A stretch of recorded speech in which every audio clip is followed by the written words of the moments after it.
അതായത് ഈ മതപണ്ഡിതന്മാരാണ് കേരളത്തിലെ ബഹുഭൂരിപക്ഷം വരുന്ന മുസ്ലിം കുടുംബങ്ങളിലും ഇപ്പോഴത്തെ നടപ്പ് രീതികൾക്കൊക്കെ കാരണമായിട്ടുള്ളത്. ഈ സമസ്ത എന്ന് പറയുന്ന ഒരു സംഘടനയുണ്ടല്ലോ, എന്നെ സംബന്ധിച്ചിടത്തോളം ഞാൻ ഏറ്റവും അപകടകരമായ സംഘടനകൾ ഒന്നായി കാണുന്ന സമസ്തയാണ്. കാരണം നമ്മൾ ഈ മതതീവ്രവാദത്തിന്റെ ഒരു സ്റ്റേജിലേക്ക് ജനം ടി വിയിലിരുന്ന് ഒരുത്തം വിസർജിക്കാണ് കണ്ടകള്. സമസ്ത എത്ര ഏറ്റവും വലിയ അപകടകരമായിരിക്കുന്ന സംഘടന ഏറ്റവും കാണുന്നത്. അങ്ങനെയാണെങ്കിൽ ഇവിടുത്തെ ഏറ്റവും വലിയ തീവ്രവാദി വർഗീയവാദി ഒക്കെ ഞാനൊക്കെ ആയിരിക്കും അല്ലെ. ഇവിടെ ഇരു സമസ്തകളിലെയും പുസ്തകങ്ങൾ പഠിച്ച വ്യക്തിയാണ് ഞാൻ. ഇവൻ ഈ അഭിപ്രായമൊക്കെ പറഞ്ഞതിന് മുമ്പ് ഈ പൊതുവെ ബഹുമാന ചാനൽ വിസർജിക്കാൻ വരുന്ന വേറൊരുത്തുണ്ട്. പിന്നെ ഇസ്രായേലിലേക്ക് പോയില്ലേ അടുത്ത് ഓടെ ജിഹാദി എന്ന് പറഞ്ഞിട്ട് തലപ്പുമുറിയാൻ അവിടെ നാട്ടിയല്ലോ അവര്. ആരാണ്? ആരിഫ് ഹുസൈൻ. ഓനോട് അഭിപ്രായം ചോദിച്ചായിരുന്നു ചെങ്ങായിമാർക്ക്. ഓൻ പറഞ്ഞു തരും ആരാ സമസ്ത എന്നുള്ളത്. ആരിഫ് ഹുസൈൻ ഒരു ഉസ്താദ് വിളിക്കാണ്. അപ്പൊ ഉസ്താദിനോട് പറയാണ്, കാരണങ്ങളെ കുറിച്ചിട്ടല്ല ഞങ്ങൾ പറഞ്ഞിട്ടുള്ളത്, നിങ്ങൾ സമസ്തക്കാര് നല്ല ആൾക്കാരാണ്. ഏതായാലും നമുക്കൊന്ന് കേട്ടോക്കാം. ഒന്നാമത്തെ കാര്യം, നിങ്ങൾ AP ഏതാണോ സുന്നിയിൽ പെട്ട ആളാണ് നിങ്ങൾ. ഓക്കെ, നിങ്ങളോട് സത്യം പറഞ്ഞു കഴിഞ്ഞാൽ നിങ്ങൾ എൻ്റെ ലൈവ് കേട്ടിട്ടുണ്ടെങ്കിൽ നിങ്ങൾ അറിയും. നമ്മളിവിടെ എപ്പോഴും ഇവിടെ എതിർത്ത് പറയാറുള്ളത് ആരെയാണെന്ന് നിങ്ങൾക്ക് വല്ല പിടിയുണ്ടോ? ഈ ഖുർആൻ ആയത്തും ഇതുപോലുള്ള സാധനങ്ങൾ വെച്ചുകൊണ്ട് ഈ ലോകത്ത് തീവ്രവാദ പ്രവർത്തനങ്ങളും ഈ ലോകത്ത് ഇസ്ലാമായി നിങ്ങൾ പറയുന്നത് കേൾക്കൂ. ഓക്കെ, നിങ്ങൾ മുഴുവനായിട്ട് കേൾക്കാം.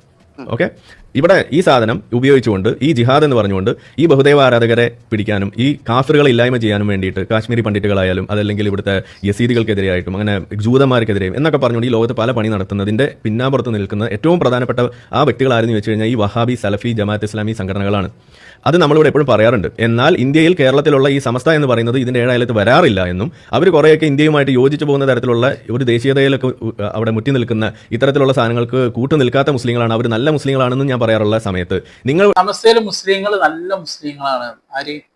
എക്സ് മുസ്ലിം ആരിഫ്. ഇവരുടെ സർട്ടിഫിക്കറ്റ് ഒന്നും നമുക്ക് ആവശ്യമില്ല. പക്ഷെ ഇപ്പം പറയാണ്, കാരണം ആ ഉസ്താദിനെ കൊണ്ടാണ് ഉത്തരം മുട്ടി. അപ്പൊ ഉസ്താദിനോട് പറയാം, നിങ്ങൾ ഇനി ചോദിക്കാൻ ഈ രീതിയിൽ വരരുത്, കാരണം നിങ്ങളൊക്കെ നല്ല ആൾക്കാരാണ്, നിങ്ങളെ കുറിച്ചല്ലേ ഞങ്ങൾ പറഞ്ഞത്. ഈ പറയുന്ന സുന്നിയാണെന്നിരിക്കെ നിങ്ങൾ ഈ സാധനത്തിനെ ഡിഫെൻഡ് ചെയ്യുമ്പോൾ നിങ്ങളും ഒരു വഹാബിയോ ഈ പറയുന്ന ജമാഅത്ത് ഇസ്ലാമിക്കാരനോ അല്ലെങ്കിൽ ഈ പറയുന്ന ജിഹാദി സിമ്പത്തൈസറോ ആയി മാറുന്ന കാഴ്ചയാണ് ഇവിടെ കാണുന്നത്. നിങ്ങൾ അതിനെ കൂട്ട് നിൽക്കാതിരിക്കുക. ഞാൻ പറയുന്നത് ഒന്ന് മുഴുവനാക്കട്ടെ. ഓക്കെ, നിങ്ങൾക്ക് ഈ പറയുന്ന സാധനം, ഈ പറയുന്ന ആയത്ത് ഇത് ഏതെങ്കിലും സന്ദർഭത്തിലാണെന്നോ അത് ഏതെങ്കിലും നേരം വിളിക്കുമ്പോൾ പറഞ്ഞാണെന്നൊക്കെ നിങ്ങൾക്ക് വാദം ഉണ്ടെന്നുണ്ടെങ്കിൽ നിങ്ങൾ എന്നെയല്ല ഉപദേശിക്കേണ്ടത്. ഈ സാധനം എടുത്തുകൊണ്ട് പോയിട്ട് ഈ പറയുന്ന ബഹുദൈവ ആരാധകരെ തപ്പിപ്പിടിച്ച് കൊല്ലാൻ നടക്കുന്ന പഹൽഗാമിൽ അടക്കം അറ്റാക്ക് നടത്തിയിട്ടുള്ള ആളുകളെ പോയിട്ട് നിങ്ങൾ ഉപദേശിക്കണം. ഇതിന് വേണ്ടിയിട്ട് നമ്മുടെ കേരളത്തിൽ വരെ സംഘടനകൾ മുഴുവൻ കേൾക്കൂ ഉസ്താദ് മുഴുവൻ കേൾക്കൂ. ഓക്കെ, ഈ സാധനങ്ങൾ ഇവിടെ ചെയ്യുന്ന ഒരുമാതിരിപ്പെട്ട ഇതുപോലുള്ള ഈ എന്താണ് ദാവ പ്രവർത്തനമായിട്ട് നടന്ന ആളാണ് ഞാനും എന്നിരിക്കും. ഒരു എക്സ് ജിഹാദി എന്നതിന്റെ അടിസ്ഥാനത്തിൽ തന്നെയാണ് ഞാൻ പറയുന്നത്. ഇസ്ലാമിലെ കാഴ്ചപ്പാടെന്ന് പറഞ്ഞു കഴിഞ്ഞാൽ ബഹുദൈവ ആരാധകരെ കണ്ടെടുത്ത് വെച്ച് വെട്ടി കൊല്ലണം എന്നത് തന്നെയാണ്. അത് തന്നെയാണ് ഇപ്പോൾ അവർ പൂർണ്ണമായിട്ട് ഇസ്ലാമിലേക്ക് കീഴുന്നത് വരേക്കും അവരുമായി യുദ്ധം ചെയ്തുകൊണ്ടേയിരിക്കണം എന്നതാണ് ഇസ്ലാം പഠിപ്പിക്കുന്നത്. നിങ്ങൾ അത് ഉൾക്കൊള്ളുന്നുണ്ടോ ഇല്ലേ, നിങ്ങൾ അത് ഏത് കിതാബിൽ നിന്ന് എടുത്തോ ഇല്ലേ, അതൊക്കെ നിങ്ങളുടെ വിഷയമാണ്. അങ്ങനെ നിങ്ങൾക്ക് ഒരു ആശയം ഉണ്ടെങ്കിൽ അത് നിങ്ങൾ മുസ്ലിങ്ങളുടെ ഇടയിൽ ഈ ജിഹാദിന് പുറപ്പെടുന്ന ആളുകളെയാണ് നിങ്ങൾ പിന്തിരിപ്പിക്കാൻ ഉപയോഗിക്കേണ്ടത്. ഒരു മിനിറ്റ് ഞാൻ പൂർണ്ണമാക്കട്ടെ. ഉസ്താദിനോട് പറയാൻ അനുവദിക്കുന്നില്ല. ആ ഉസ്താദിനോട് പറയാണ്, ബഹുദൈവ ആരാധകരെ വെട്ടിക്കൊല്ലണം, അവർ പൂർണ്ണമായി ഇസ്ലാമിലേക്ക് ഒതുങ്ങുന്നവരെ അവരോട് യുദ്ധം ചെയ്യണം എന്നൊക്കെ എത്ര അവിടെ പറഞ്ഞിട്ടുള്ളത്. അപ്പൊ ഉസ്താദ് പറയാൻ അങ്ങനെയല്ല പറഞ്ഞിട്ടുള്ളത്. അപ്പൊ അതിനങ്ങോട്ട് അതിന്റെ യഥാർത്ഥ കാര്യങ്ങൾ പറയാനുണ്ട് അനുവദിക്കുന്നില്ലവൻ. നിങ്ങൾക്ക് അങ്ങനെ അഭിപ്രായം ഉണ്ടെങ്കിൽ നിങ്ങൾ ആരോട് പറഞ്ഞോളി. കുറെ ആൾക്കാർ പറഞ്ഞില്ലേ, പഹൽഗാമിൽ മറ്റൊടുത്തൊക്കെ തീവ്ര പ്രവർത്തനം നടത്തുന്ന ആളുകൾ, അവരോട് പോയി പറഞ്ഞോളി, ഇന്നോട് പറയണ്ട. അപ്പൊ ഇവൻ ഈ അഭിപ്രായം പറഞ്ഞ ഇവനോട് ഇത് തീർത്തണ്ടേ പോയിട്ട്. അപ്പൊ അവൻ അതിൽ സമ്മതിക്കുന്നില്ല. ലാസ്റ്റ് ഇപ്പം ഉസ്താദ് ഇതിന്റെ ഇടയിലൂടെ അതിന്റെ കറക്റ്റ് കാര്യങ്ങൾ പറയുന്നുണ്ട്. നമുക്കൊന്ന് കേൾക്കാം. നിങ്ങൾ ഉപദേശിക്കേണ്ടത് തന്നെയല്ല. ഓക്കെ, അത് നിങ്ങൾ ചെയ്യേണ്ടത് ഈ പറയുന്ന ഈ ജിഹാദി കൂട്ടിക്കൊടുക്കും ജിഹാദി തരവുമായിട്ട് നടക്കുന്ന ആളുകളെയാണ് നിങ്ങൾ ഉപദേശിക്കുന്നത്. ഓക്കെ, നിങ്ങൾ ഇപ്പോൾ പറഞ്ഞ വിഷയത്തോട് യോജിച്ചുകൊണ്ട് ഞങ്ങൾ നിരന്തരമായി ഇന്ന് വെള്ളിയാഴ്ച ജുമായിലെ പ്രസംഗം തന്നെ ഈ ബിദഈ ആശയക്കാരുമായി ബന്ധപ്പെടുത്തി അവരുണ്ടാക്കുന്ന തെറ്റിദ്ധാരണകളെ കുറിച്ച് ഇപ്പോൾ നിങ്ങൾ പറഞ്ഞ ബിദഈ ആശയം നിങ്ങൾ എങ്ങനെ പറയുന്നു? ഇതന്നെ ഞാൻ ചോദിച്ചത്. നിങ്ങൾക്കത് ബിദഅത്താവുന്നത് എങ്ങനെയാണ്? ഏതാണ് നിങ്ങൾ എന്താ ബിദഈ ആശയം കൊണ്ട് നിങ്ങൾ എന്താ ഉദ്ദേശിച്ചത്? ബിദഈ ആശയം എന്ന് പറഞ്ഞാൽ ദീനിന്റെ പല വിഷയങ്ങളിലും തെറ്റായ നിലയിൽ വാക്കർത്ഥം കൊണ്ട് സംസാരിക്കുന്ന ജമാഅത്ത് ഇസ്ലാമി ആവട്ടെ, മുജാഹിദ് ആവട്ടെ, ഇങ്ങനെയുള്ള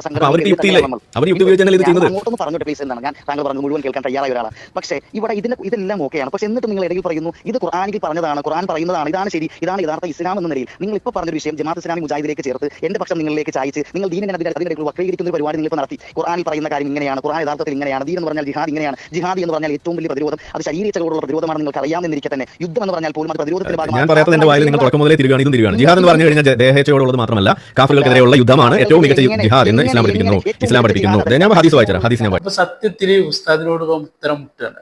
എന്നിട്ട് ഉസ്താദിനോട് പിന്നീട് പറയുന്ന നോക്കുകയാണെങ്കിൽ അതായത് ഏറ്റവും വലിയ നമ്മളിവിടെ പറഞ്ഞുകൊണ്ടിരിക്കുന്ന സമസ്തയെ ഇവിടെ ഈ മുസ്ലിങ്ങളെ രക്ഷിക്കാൻ പറ്റുന്ന ഒരു കൂട്ടമായിട്ട് ഞാൻ എപ്പോഴും പറയുന്നതിന് അങ്ങനെ തന്നെ നിലനിർത്താൻ നിങ്ങൾക്ക് നല്ലത്. അവിടെ വന്ന് നിങ്ങൾ ഈ പണി എടുക്കരുത് എന്റെ പൊന്നുസ്താദ്. ഞാൻ നിങ്ങളോട് ആ ബഹുമാനം കൊണ്ട് സ്നേഹം കൊണ്ടാണ് ഞാൻ ഈ പറയുന്നത്. ഓക്കെ, പക്ഷെ അതിന്റെ യഥാർത്ഥ ആയത്തും ഹദീസും സമസ്തയിലെ പണ്ഡിതന്മാർ പറഞ്ഞു കഴിഞ്ഞാൽ ഇവന്റെ കള്ളത്തരം വിളിച്ചതാവും. അത് ഇവനക്ക് മൂടി വെക്കണം. അതാണ് ഇവന്റെ ആവശ്യം. എന്നിട്ട് അവസാന ഭാഗത്ത് നോക്കുകയാണെങ്കിൽ ഇവൻ ഉസ്താദിനെ പിന്നീട് പറയാൻ അവസരം കൊടുക്കാതെ അദ്ദേഹത്തിന് ഫോൺ കട്ട് ചെയ്തിട്ട് പിന്നെ ഇവൻ ഇങ്ങനെ പറഞ്ഞുകൊണ്ടിരിക്കുകയാണ്. അതിനിടയ്ക്ക് ഇവന്റെ ഇഷ്ടത്തിനനുസരിച്ച് ഇംഗ്ലീഷിലൊക്കെ ഹദീസൊക്കെ എന്തൊക്കെയോ പറഞ്ഞ് ഇവന്റെ അങ്ങനെ ചേർക്കുന്നുണ്ട്. പക്ഷെ അങ്ങനെ അവൻ പറയുമ്പോൾ അതിന് മറുപടി പറയാൻ ഉസ്താദിന് അവൻ അവസരം കൊടുക്കേണ്ടത് അവൻ കൊടുത്തില്ല. പ്രചരിപ്പിച്ചുകൊണ്ടിരിക്കുന്ന ഉസ്താദുമാരോട് ഉണ്ടായിരിക്കെ അത് നമ്മൾ പറയും. ഇതിനെല്ലാവർക്കും അവർക്കുള്ള അതിന്റെ കണക്ഷൻ എന്ന് പറയുന്നത് ഇതേ കിതാബാകുമ്പോൾ ആ കിതാബിലുണ്ട്, അതാണ് യാഥാർത്ഥ്യമെന്ന് ഞാൻ പറഞ്ഞുകൊണ്ടേയിരിക്കും. കാരണം അത് എനിക്കറിയാം. നിങ്ങൾ എന്താ ചെയ്യുന്നത്? നിങ്ങൾ അതിൽ നിന്ന് നിങ്ങൾക്ക് സൗകര്യമുള്ളത് മാത്രം വളച്ച് കെട്ടിയെടുക്കും. ദേഹേച്ഛയോടുള്ള സാധനം മാത്രമാണ് ജിഹാദ് എന്നൊക്കെ പറയും. അത് പള്ളി പറഞ്ഞാൽ മതി. ഏതായാലും ഇന്നത്തെ പള്ളിയിൽ വെള്ളിയാഴ്ച എന്തോ കുത്തുബ നടത്തി എന്നല്ലേ പറഞ്ഞ്, അതേപോലെ അടുത്ത വെള്ളിയാഴ്ച കുത്തുബ നടത്തുമ്പോൾ അത് പോയി പറയാം. അതെനിക്ക് പറയാനുള്ളൂ. അല്ലാതെ ഈ തരം വെളുപ്പിക്കും ഞാൻ ഇവിടെ നിങ്ങളെ കൊണ്ട് ഇനി കൂടുതൽ സംസാരിപ്പിക്കാൻ ഞാൻ മെനക്കെടുന്നില്ല. കാരണം എന്താണെന്ന് പറഞ്ഞു കഴിഞ്ഞാൽ ഞാനിവിടെ സമസ്തയ്ക്ക് കൊടുക്കുന്ന ഒരു ഇമേജ് ഉണ്ട്. ആ ഇമേജ് നിങ്ങളിവിടെ തകർക്കുകയാണ്. ഇതിൽ പൊന്തി വരുന്നത് എന്താണ്? Every Muslim is a potential jihadi എന്ന് ഞാൻ പറയുന്നത് വീണ്ടും ഇവിടെ തെളിയാണ്. സമസ്തയിൽപ്പെട്ടിട്ടുള്ള ആളാണെങ്കിലും ജിഹാദിനെ ഡിഫെൻഡ് ചെയ്യേണ്ട ഘട്ടം വരുമ്പോൾ അതിനെ ഘട്ടമായിട്ടാണെങ്കിലും അതിനെ ഡിഫെൻഡ് ചെയ്യാൻ സമസ്തയുടെ സ്വന്തം ഉസ്താദും തയ്യാറാകുന്നു എന്ന് വരുന്നത് ഏറ്റവും വലിയ അപകടമാണ്. പിന്നെ എങ്ങനെയാണ് ഇവിടുത്തെ മുസ്ലിങ്ങളെ നാട്ടുകാർ വിശ്വസിക്കാമെന്നാണ് ഞാൻ ചോദിക്കുന്നത്. ഇതിൽ ഏത് മുസ്ലിമാണ് ജിഹാദിനെ ഒന്ന് തള്ളി പറയാമെന്ന് കാതോർത്തിരിക്കുന്ന ഒരു വലിയ സമൂഹം ഇവിടെ ഉണ്ട്. അവന്റെ മുന്നിലേക്ക് കടന്നു വരുന്ന സമസ്ത വലിയ സംഭവമാണ്. അവർക്ക് ആചാര പ്രശ്നം മാത്രമല്ല, അവർ ഇന്ത്യയെ ഒരു ഇന്ത്യയായിട്ട് കാണും, അവർ ഇസ്ലാമിക രാഷ്ട്രത്തിന് എതിരാണെന്നൊക്കെ നമ്മൾ പറഞ്ഞുകൊണ്ടിരിക്കുമ്പോൾ അതിന്റെ ഒരു പ്രതിനിധിയായിട്ട് ഇവിടെ വന്ന് നിൽക്കുന്ന ആൾ പോലും സംസാരിക്കുന്നത് ജിഹാദ് അത് അങ്ങനെയല്ല, നിങ്ങളെ തെറ്റിദ്ധ അതിനെ പറയാൻ പോലും അവസരങ്ങൾ കൊടുത്തില്ല എന്നുള്ളതാണ്. നോക്കാം നിങ്ങൾ. കാരണം ഇവന്മാരെ ഇവിടായിപ്പോൾ നിർത്തിയേക്കേണ്ടി വരും. ഉസ്താദ്മാർക്ക് ഇറങ്ങി കാര്യങ്ങൾ കറക്റ്റായിട്ട് ഇവന്മാരെ പൊളിച്ചെടുത്താൽ തുടങ്ങിയാൽ. അപ്പൊ അതാണ് സംഭവം, അല്ലാണ്ട് വേറെ ഒന്നുമല്ല.